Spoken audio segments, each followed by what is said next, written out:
The following is a CUNY TV special presentation. Mayor Bloomberg, when you were elected in November 2001, New York was still shaken to its core. Reeling from the 9/11 attacks, many were uncertain about the city's future, but you, Mr. Mayor, were not. Immediately, your leadership and vision provided hope to all New Yorkers and to people around the world that we could remember, rebuild, and renew. In December of 2002, in this very room, before Abney, you presented your bold vision for a new downtown.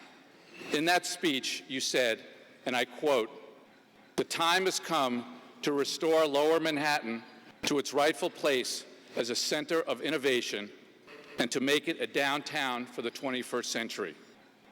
The vision you presented 9 years ago has come to life, and we are grateful that you have returned to Abney to discuss the remarkable recovery that we are witnessing in Lower Manhattan.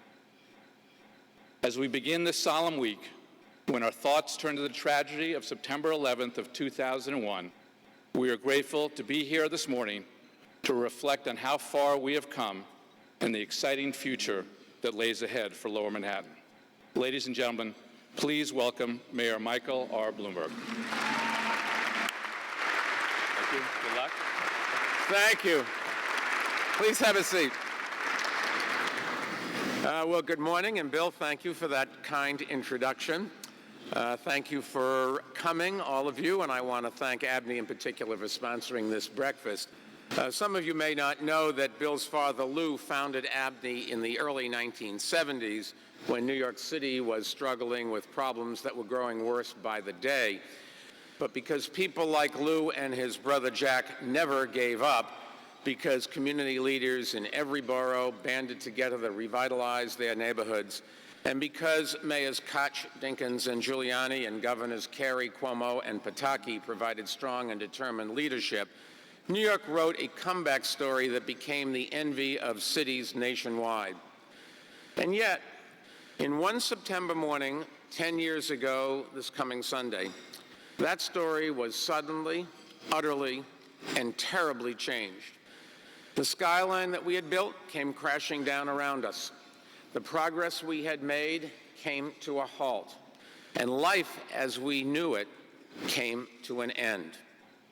Now, this Sunday, on the 10th anniversary of the attacks on America, each of us will reflect on where we were, what we were doing, who we were with, and most of all, who we lost. Husbands and wives, parents and children, friends and colleagues, people we loved deeply and people we knew just casually, people whose stories we knew only from the news, people who gave their lives to save complete strangers. Sunday morning, we will remember each of them in a ceremony at the World Trade Center site, where a beautiful new memorial designed by Michael Arad and Peter Walker will open. 2006, when I became chair of the Memorial Foundation, we committed to opening the memorial on the 10th anniversary, and thanks to so many people who worked hard to make it happen, we're delivering on that commitment. But as important as the memorial is, and I believe it could not be more important, we owe the victims much more than ceremonies and symbolism. At the 9/11 funerals and memorial services I attended, I heard stories of people so full of life, full of love, full of laughter. I heard about their dreams for the future, for themselves, and also for their families and children. I heard about their character and courage and the sacrifices they made. Their spirit inspired all of us, and I believe we owe it to them to keep their spirit alive, not only in our own hearts, not only at the World Trade Center site, but on every street they walked here in Lower Manhattan. Now, I have to tell you, nothing makes me prouder as mayor of this great city to know that we are accomplishing that in spectacular fashion. This morning, we gathered just a few blocks from the World Trade Center site to reflect on the decade that has passed since that bright blue September sky turned dark and ashen, surrounding our city in grief. Back then, we did not know what the next hour held, no less the next 10 years. We didn't know if we'd be attacked again. We didn't know whether or not our city would ever recover. The sense of shock we felt hung heavy in the air for months, and so did the sense of worry we felt about whether our city's best days were behind us. As a matter of fact, that December, a New York Times columnist wrote, quote, "There are ominous signs as the economy has deteriorated and the police have been driven to terror-related tasks, that the bad old days are coming back." That was the fear then, that the bad old days were coming back, that crime would return, residents would move out, businesses would flee to the suburbs, and the city would go to seed. As we know, I'm happy to say, none of that happened. In fact, it has been just the opposite. In the wake of the attacks, New Yorkers united first in grief and then in resolve. We understood that the hijackers did more than attack two buildings. They attacked the freedom that defines our city and our country, the freedom to think and speak and worship and love as we wish. We understood that without those freedoms, there was no New York City, no United States of America, no democratic society anywhere, only tyranny and terror. And we understood that we could not expect our men and women in uniform abroad to defend those values alone. We had to do our part right here at home. We had to show the world that in everyday lives, terror could not diminish our tolerance, hate could not defeat our hope, and fanaticism could not destroy our freedom. Each of us did that in a million little ways, in the flags we waved, and the blood we gave, and the donations we made. We did it in time by volunteering as rescue and recovery workers, social workers, and medical professionals, as caterers and caregivers.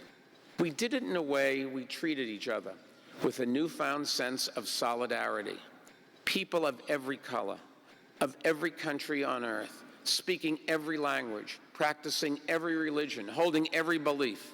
And yet, we were all New Yorkers first, proud of our city and determined to bring it back. And did we ever?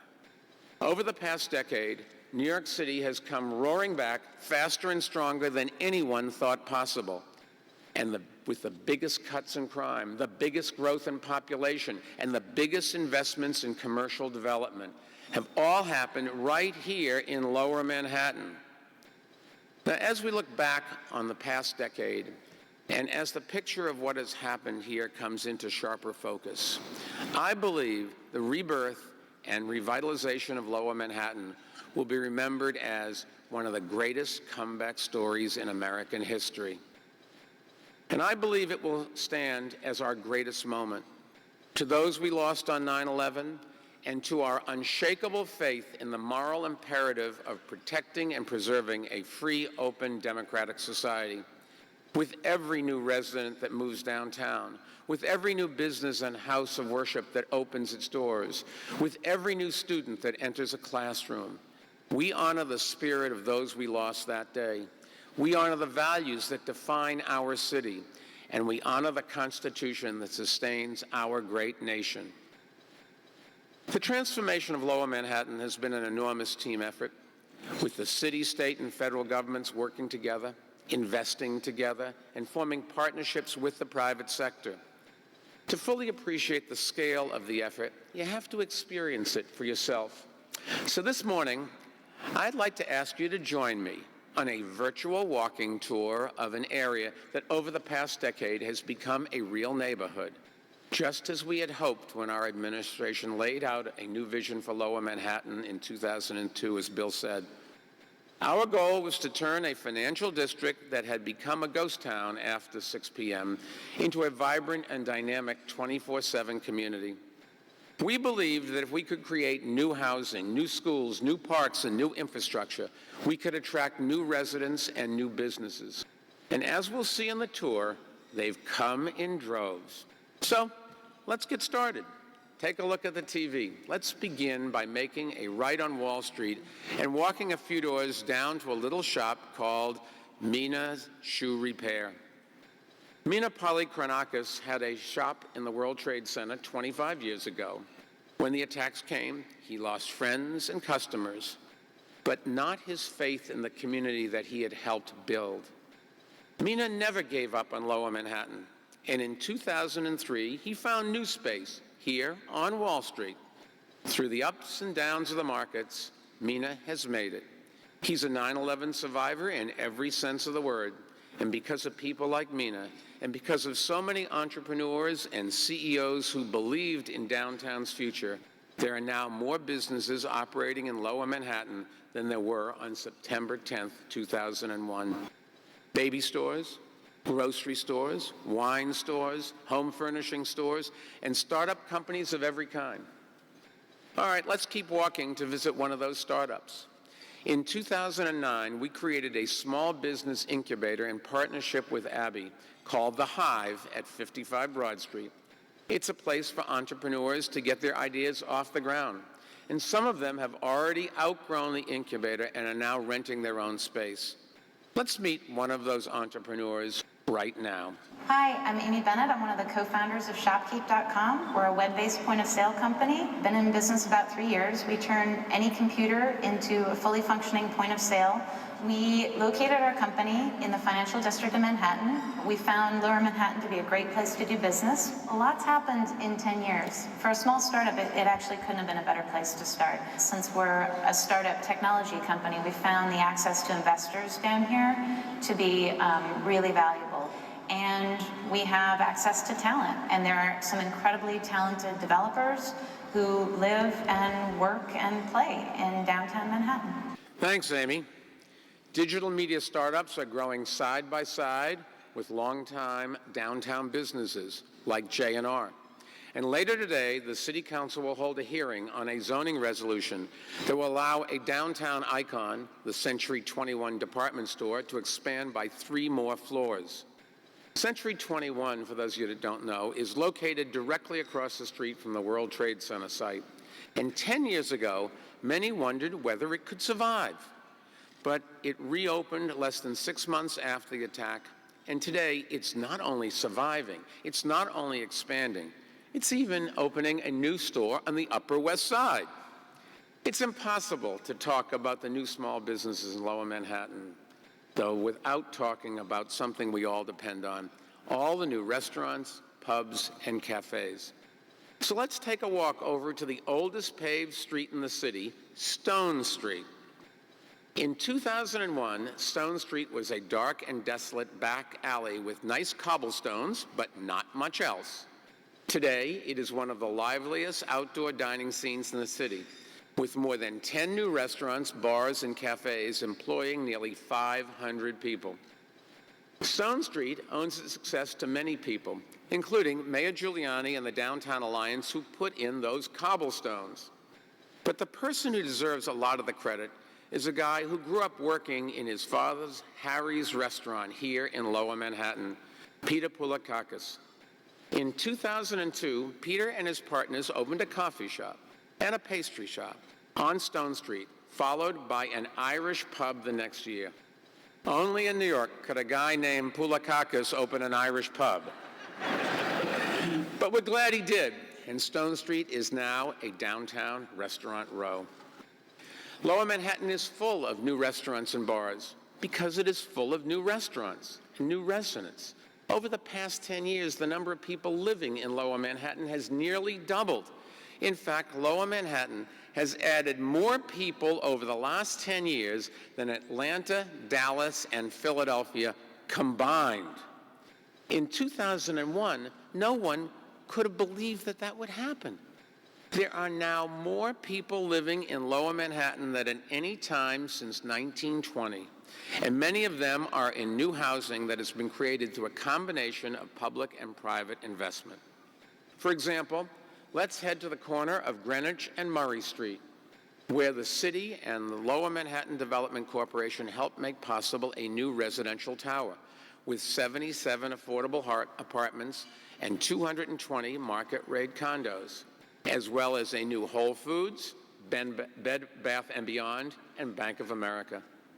In the first couple of years after the attacks, federal tax credits were critical to convincing people to make the move downtown.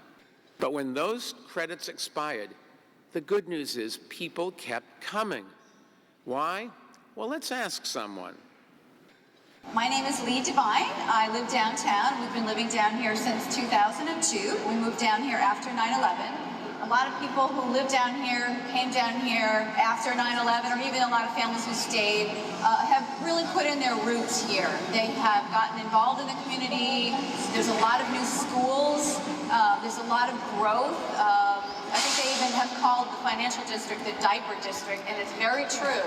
There are so many kids programs, there are parks. There are actually 4 wonderful parks that I can walk to with my daughter within 7 minutes. After 5 o'clock, when everyone gets on the train, when everyone goes home, there are people out walking their dogs, and there's people that you see, and my daughter knows everybody on our block, from the cobbler to, the guy who makes falafel. We know all these people. These are our neighbors. These are our neighbors downtown. The diaper district. Thank you, Lee. And you hit the nail on the head. Lower Manhattan is now a place not only for office workers, but for families. So let's take a look at a few of the parks Lee was talking about, starting with Pier 25 on the Hudson River. 10 years ago, debris from the World Trade Center site was put on a barge and shipped out of the city from Pier 25. Today, Pier 25 is a beautiful new addition to Hudson River Park, with beach volleyball courts, a kids' soccer field, and a mini golf course. Pier 25 is a great example of Lower Manhattan's rebirth and the revitalization of our waterfront. If we head over to the East River, we can walk along a new waterfront esplanade, which we opened just this summer. And if we keep walking, just before we get to the rebuilt Staten Island Ferry Terminal, we'll see the Battery Maritime building that we restored and reopened, with a community space, hotel, and rooftop restaurant still to come. From there, we can hop a ferry to Governor's Island and enjoy one of the most beautiful and historic waterfront parks in the world.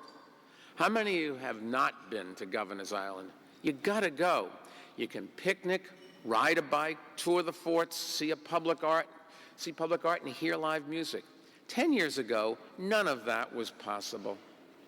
Since 9/11, we've invested more than $260 million in park construction and expansion, and you can see the results not only along the water, but at small green islands like Titanic and Tribeca Parks, at popular attractions like Imagination Playground, an interactive playground we created in partnership with architect David Rockwell and the LMDC.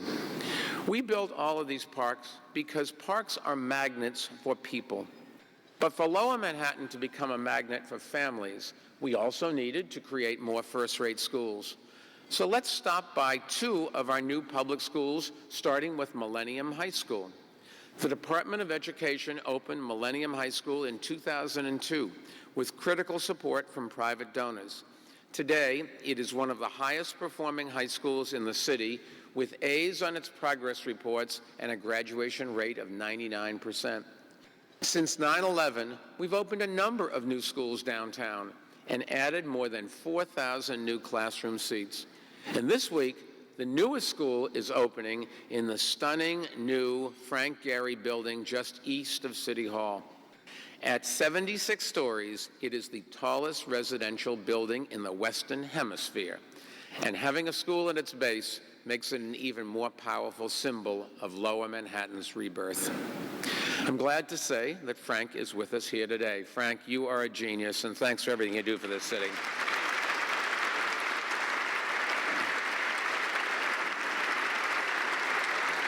And we're honored that he and so many world-class architects have wanted to be part of the post-9/11 renaissance we see all across our city.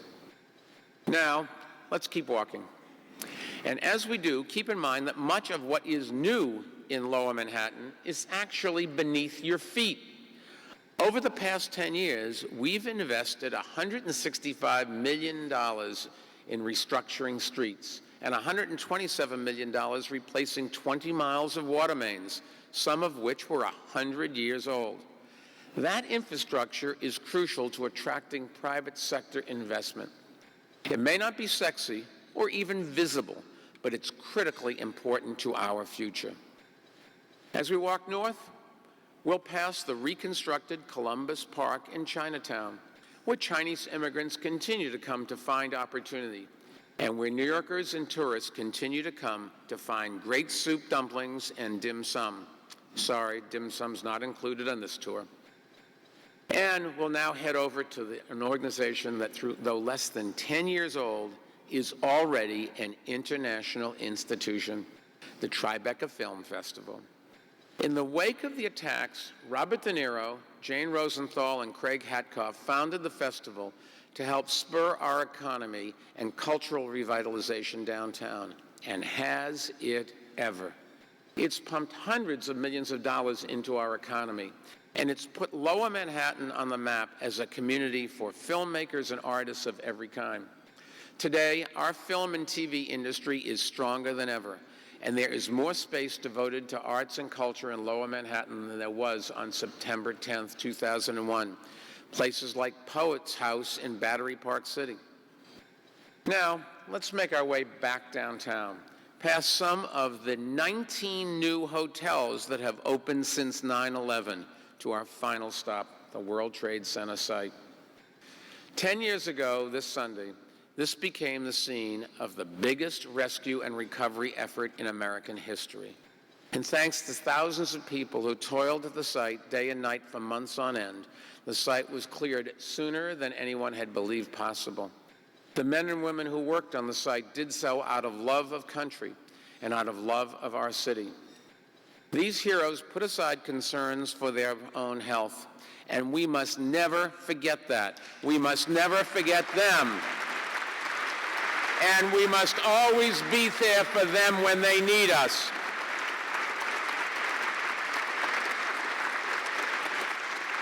As they toiled away, New Yorkers began to consider what to do with the site.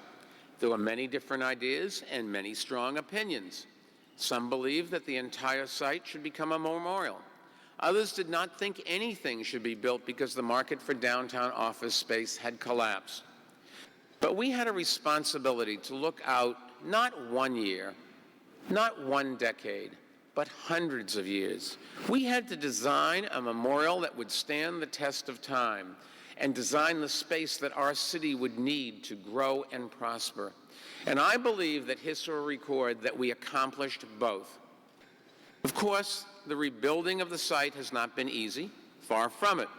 This is the most complex construction site in the world, with 2 railroads running through it. And the march of progress on the site has not always been straight. It never is. But standing there today, we see One World Trade Center making its way up to 104 stories. We see 4 World Trade Center rising above 40 stories. We see 7 World Trade Center open for business. And we see a profoundly inspiring memorial that honors every person killed in the World Trade Center bombing in 1993 and every person killed on 9/11 in New York, at the Pentagon, and near Shanksville. And that includes 343 members of the FDNY, 23 members of the NYPD, and the 37 members of the Port Authority Police Department. We will never forget the devastation of the area that came to be known as Ground Zero. Never. But the time has come to call those 16 acres what they are: the World Trade Center and the National September 11th Memorial and Museum. Now, there are many people who deserve credit for the progress at the World Trade Center, starting with a guy who never hesitated to rebuild, Larry Silverstein. The Port Authority's refusal to allow the 2008 financial crisis to derail the rebuilding was crucial, and its executive director, Chris Ward, has done an absolutely outstanding job. We owe a special thanks to our partners in labor, especially Gary LaBarber and the construction and trade workers who are on the site as we speak and have been there for 10 years. Now, there are far too many people to thank for the progress we've made at the site and across Lower Manhattan, including all our city agencies and deputy mayors, but a few more must be mentioned. President Bush, Senators Schumer and Clinton, and Congressman Jerry Nadler, together along with the entire congressional delegation, including Congresswoman Maloney, and they delivered the critical support that we need. Our comeback would not have been possible without the leadership of Governor Pataki, Mayor Giuliani, Speaker Silver, and all our partners in Albany and the City Council, including Speaker Christine Quinn. We also owe a big debt of gratitude to the leadership of the Lower Manhattan Development Corporation, and especially to John Whitehead. John Whitehead was there for our country on the beaches of Normandy, and there for us again on the shores of Lower Manhattan.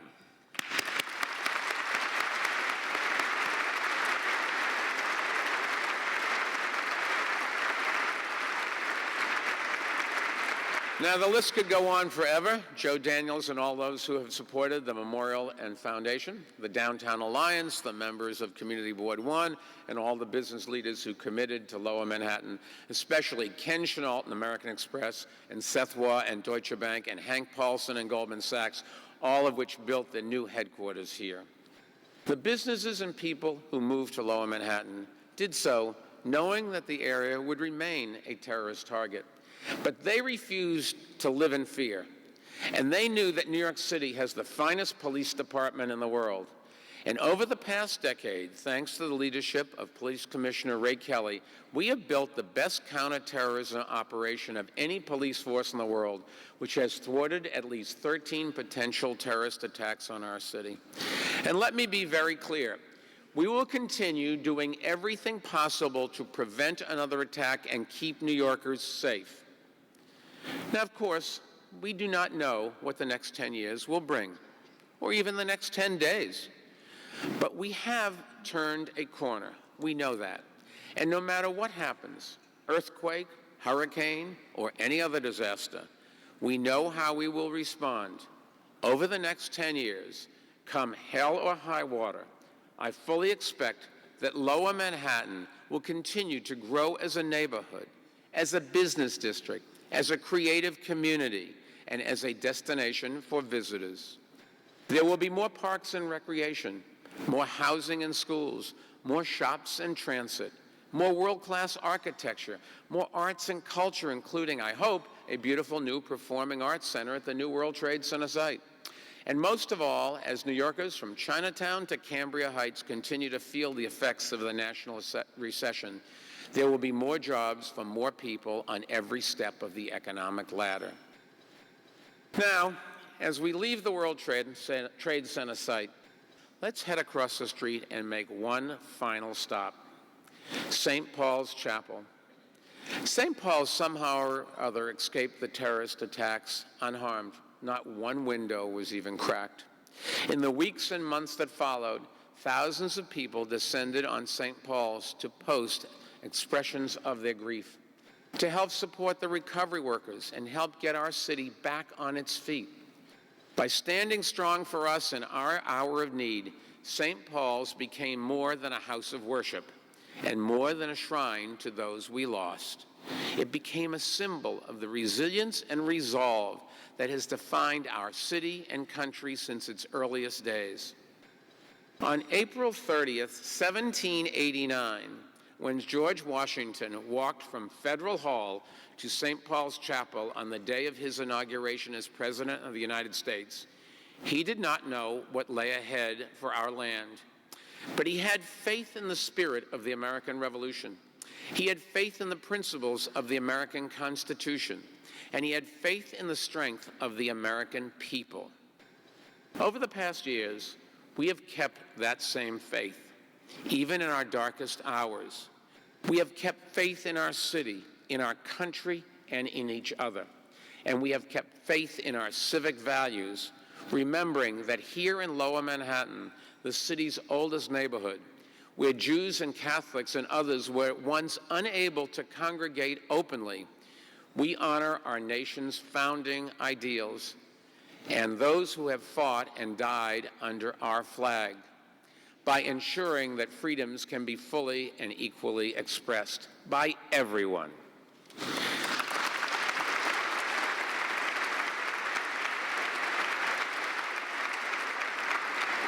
This Sunday, as we reflect back on the past, let us remember not only the agony and the anguish of the attacks, but how we channeled our pain into something positive and powerful. Let us remember not only the day that time stood still, but the decade that we have spent recovering, rebuilding, and renewing. Let us remember not only how the towers fell, but how we rose up to determined to defend our freedoms. And let us remember that when we unite as Americans, and when we put patriotism ahead of partisanship, there is no challenge that this country can't meet. That is the ultimate lesson of the past decade. And I believe the ultimate way we can honor those we lost is to apply that lesson to all the challenges our nation faces, so that the legacy of 9/11 will be felt not just here in Lower Manhattan, but across each and every one of our 50 states for decades and centuries to come. Thank you, and God bless our great city.